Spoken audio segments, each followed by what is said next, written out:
Durante a greve dos estivadores, em protesto contra a nova lei laboral, o Porto de Leixões ficou à margem dos protestos. Na reportagem que lhe trazemos de seguida, mostramos-lhe os impactos da greve no Porto de Leixões e ouvimos também as denúncias de precariedade dos trabalhadores.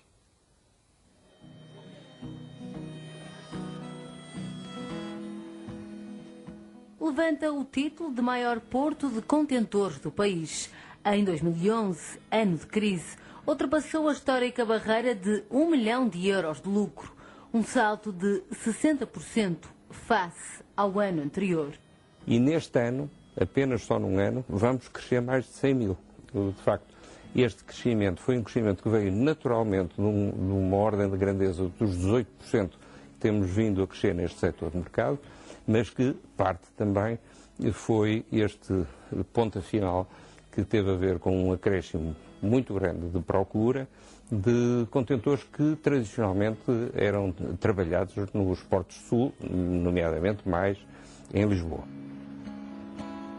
O volume de negócios cresceu 6 pontos percentuais e do Porto de Leixões entra e sai mercadoria para mais de 160 países. Ou seja, uma cobertura quase plena do mundo, o que protege da recessão que está cada vez mais a instalar-se na União Europeia.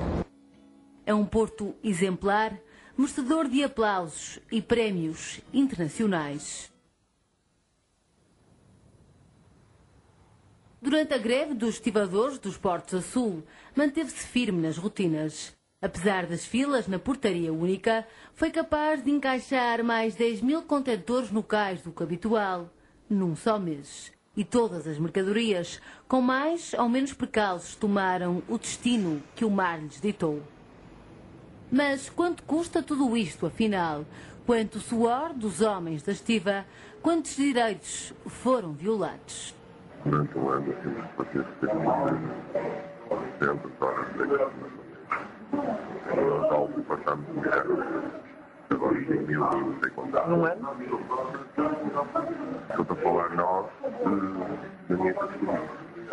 Depois há outras categorias. Categorias negociáveis, quer nós, quer eles. As alterações que foram efetuadas ao diploma anterior que vigorava, porque no fundo é de alterações que se trata, têm uma disposição que prevê que o limite de trabalho suplementar anual não poderá exceder as 250 horas.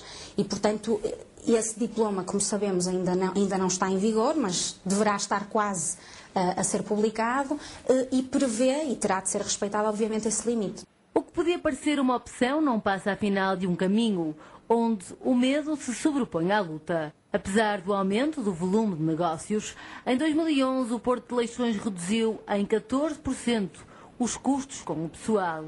Aqui operam 90 estivadores históricos, mais 30 com contratos a prazo. Uma nova vaga com um salário base de 725 euros mensais e que chega a fazer 16 horas seguidas de trabalho em cima de uma máquina elevatória, onde o recomendado é não exceder as 2 horas consecutivas. Mas a voz custa a sair perante os microfones, mesmo em anonimato, e por isso os estivadores, a termo, recusam-se a falar. O problema, dizem em sussurros, antecede uma greve com a qual, afinal, até concordam, estão de costas voltadas ao sindicato. Sim, os outros postos estão a fazer greve e estes deveriam fazer greve simultaneamente com os outros. É uma adesão de todos os postos. Acho que tem muita mais força. Estão a ter chamados de traidores estes aqui. Eu sou comigo também não sabe. Então quer dizer, eu estou a lutar com os direitos dos meus colegas lá de cima, não querem saber disso para nada, estão bem e não querem saber de todos. Quando eles precisarem dos outros lá abaixo, os outros lá abaixo. Mas não estão para isso. Mudar. Falar de hoje. Por causa dessa aproximação do sindicato atual. Há uma proximidade grande. O que se está a passar é uma chama muito grande que já incendiou muita coisa e há muita gente que lhe deu várias tonalidades a essa chama, pintou já de várias cores, não é? Portanto, eu nunca quis alimentar essa chama. A nossa posição perante a massa associativa foi uma expressão clara em que ele, no fundo, era defender os próprios interesses que eles tinham, não é?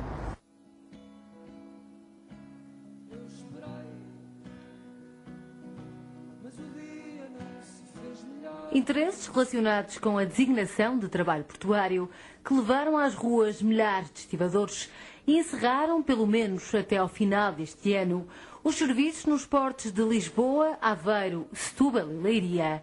Quase 70% do setor em luta, de fora, Sines e Leixões. As alterações introduzidas ao regime do trabalho portuário, que é regulado por um diploma de 1993, entendem os trabalhadores que precarizam o trabalho. Mas em termos jurídicos e pontualmente e de uma forma genérica, podemos dizer que as alterações que estão introduzidas, desde logo, têm a ver com a restrição da definição de trabalho temporário, a restrição também da definição de trabalhador efetivo de porto, para efeitos de trabalho portuário, e Leixões não terá aderido porque a maioria dos seus trabalhadores está sindicalizada num sindicato integrado na federação ou numa federação que subscreveu o acordo que permitiu a revisão do tal diploma de 93 e a introdução destas alterações legais.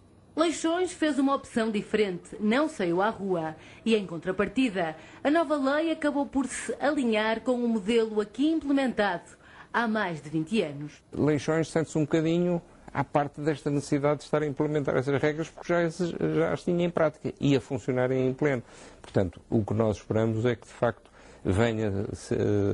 apareça a arte para que nos outros portos também consigam fazer a mesma volta de asa e tenham de facto uma forma de estar mais estável. A única questão é que os trabalhadores portuários de Leixões e os trabalhadores portuários de Sines, desde há muito tempo, tiveram visão estratégica do seu porto e perceberam que a defesa dos seus postos de trabalho passava por ajustar o contrato coletivo de trabalho à realidade que é a de hoje, que é a da globalização. Uma adaptação dos tempos ou um silêncio em troca de um posto de trabalho. Certo é que a greve dos portos quase parou o país. E só não parou porque, de repente, a entrada de mercadorias para o Porto de Leixões ficou assim. Todos acorreram ao norte. Quantas horas é que está aqui? Há 2 horas. E assim vai ficar? Para agora, calculo que até à meia-noite, mais ou menos. Daqui até lá abaixo, à portaria, deve dar para aqui 2 horas, não? Ou 2 ou 3 horas, não é, companheiro? Eles estão a trabalhar 24 horas seguidas para conseguirem desbloquear um bocadinho esta situação. Mas no meio disto tudo, toda a gente perde, não é? Transportadores, aqui parados tantas horas, é complicado. Porque hoje já nem espaço há no Porto. Nem espaço há no Porto. Isto, até a movimentação dos equipamentos até estão prejudicados. Não é? Nós não queríamos isso. Nós sabemos que até em termos médios, por exemplo, em termos de contentores, a média hora baixou relativamente. Trabalho. Não dizia, mas são coisas que ainda não tinham acontecido. Valorizou-se os pactos que eles têm de estacionar as cargas. Mais 2.000 contentores por semana do que o habitual, o mesmo número de trabalhadores portuários, desgastados, calados, exaustos, mas de pé, a erguer o maior porto de contentores do país, responsável por 25% das exportações nacionais por via marítima. Um porto que ficou à margem da luta e que, à custa dessa opção, pode bem ter ganho inúmeros novos clientes. Quando vou a um restaurante onde nunca fui, porque aquele onde costumo ir está fechado, pode acontecer que eu descubra nesse novo restaurante qualificações, qualidades, vantagens que não tinha no anterior. E nessa altura eu posso, de facto, ficar no novo restaurante como cliente para o futuro. Não gostaria que o Porto de Leixões viesse a beneficiar disso, mas é uma realidade da vida. Liberdade pode ser prisão. Meu Deus, livrai-nos do mal. Uma realidade da vida é facto, mas resta saber qual o preço a pagar, quanto vale tudo isto afinal.